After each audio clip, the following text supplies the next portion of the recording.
I would say that most of the Bible is descriptive. God is describing bad things are going to happen to you if you go across that line. So would you consider the Bible as being God's platform for design law? I would say it's a description of people who have obeyed God's design and people who haven't obeyed God's design and some of the consequences.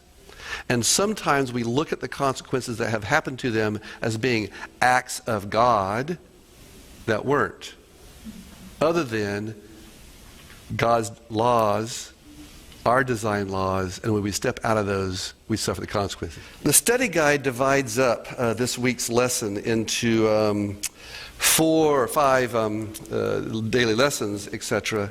And you know, they do not include the last portion of our memory verse as our reading assignment. Did you notice that?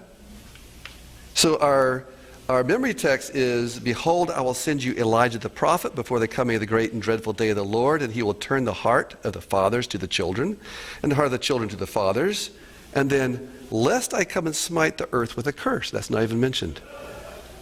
They didn't even address that. Sometimes we don't like to address certain things because we don't like the characterization that is, okay? But in actuality, depending upon how you read that, is that truly a proscription or a declaration or whatever of what's going to happen? Or is that a description of what is going to happen based on something? So, if you read the contemporary English version for the memory verse, "I, the Lord, promise to send the prophet Elijah before that great and terrible day comes. He will lead children and parents to love each other, so that when I come, I won't bring doom to the land." Or the New Century Version, "Elijah will help parents love their children, and children love their parents. Otherwise, I will come and put a curse on the land."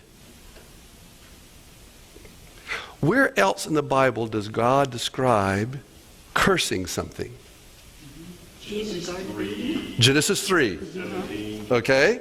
So, what did he curse? The land. What did he curse at the time of the original declarations? The serpent. The serpent. He cursed the serpent. He cursed the ground, as he mentioned. You know, women are described as having pain in childbirth, and that was described to me by a woman this week that said that was a curse. Okay? What the scripture says, your pains will be increased. Right. It doesn't say they will be painless to pain. It's your pains of childbearing will be increased. It also describes women as being subjugated to men. Okay? He also cursed Cain in the next story. Okay? So you'll be a wanderer, etc. I wonder if we read this with a different filter on our lenses. If this is not all descriptive. Okay? Cain, who killed his brother, did not feel comfortable in his own skin and kept wandering all over the place looking for a safe place. He did not feel safe and said, "Lord, this is too good for me. Someone's going to kill me." He said, "No, I'll put a mark on you so they won't kill you." So where else are we described as cursing the land or the land being a problem or whatever?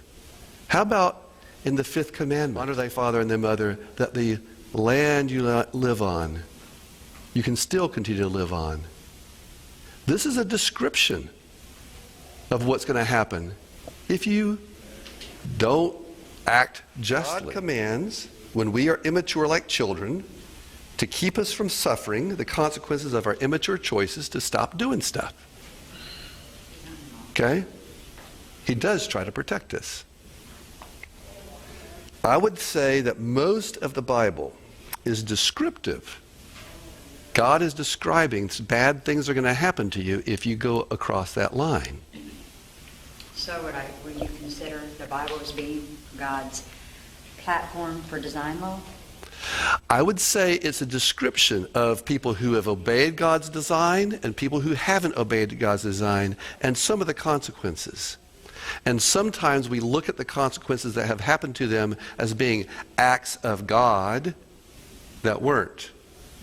Other than God's laws, our design laws, and when we step out of those, we suffer the consequences. Yes? So, I don't know if I am correct in this, but the way I seem to read this memory text is that these people are having their hearts changed, and if their hearts aren't changed, that they suffer some consequence when Christ comes. Okay, but as people read it, okay, so I read this memory text out of 16 versions, okay? I'm sorry they chose this one, okay? Because of the wording of it, okay? I agree with you. I think this is a description of what will happen, but I don't think God is going to be doing it to us, okay? And we'll get to more about that in Tuesday's lesson, but I just think that this is not something that God's going to come and destroy the earth because you don't do something.